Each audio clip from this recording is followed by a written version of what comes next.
Well, with me now is Marco Vicenzino. He's the director of the Global Strategy Project, which analyses foreign and security policy. Good evening. Thank you for coming in. What's your reading of this debate going on here and indeed in Washington about whether or not it is possible within this resolution to arm the rebels?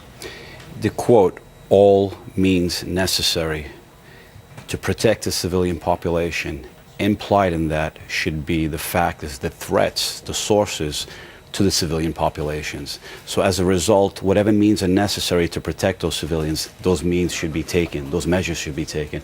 And I think arming and reinforcing the opposition on the ground is a key element of this.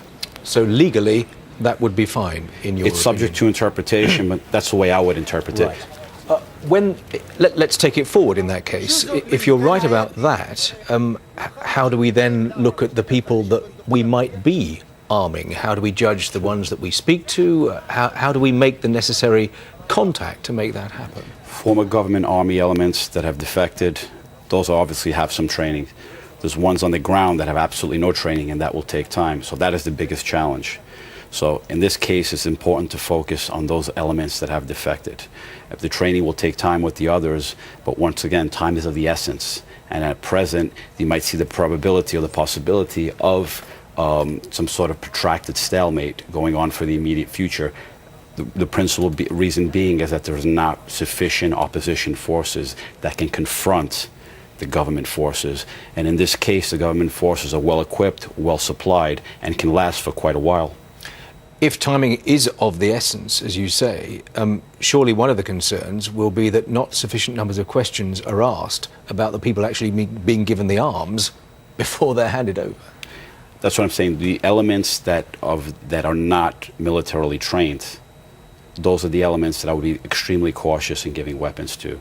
Those at first need training, and that's going to take time. And then you also have this factor of radical elements from different parts of the Middle East coming in, which have been coming up into debate in recent days. And wherever there's a void and wherever there's a vacuum, these elements will always surface. One needs to be extremely vigilant about that. In which case, how do you restrict the arms from staying with the people who you think are to be trusted with them? How do you stop them going in the wrong directions? That's what I said, former army elements. Yeah, but how do you then, then they might be passed on, is the point I'm getting at. And in a situation of war, that's always a possibility. Yeah. Remember, the border between Libya and Egypt is porous, it's completely open. The border between Libya and Tunisia is open. Its southern border is open. So in a situation, an extremely fluid situation like this, it's extremely difficult to control what's going on the ground. Okay, we must leave it there. Marco Vicenzino, thank you very much for coming in. Thank you. Thank you.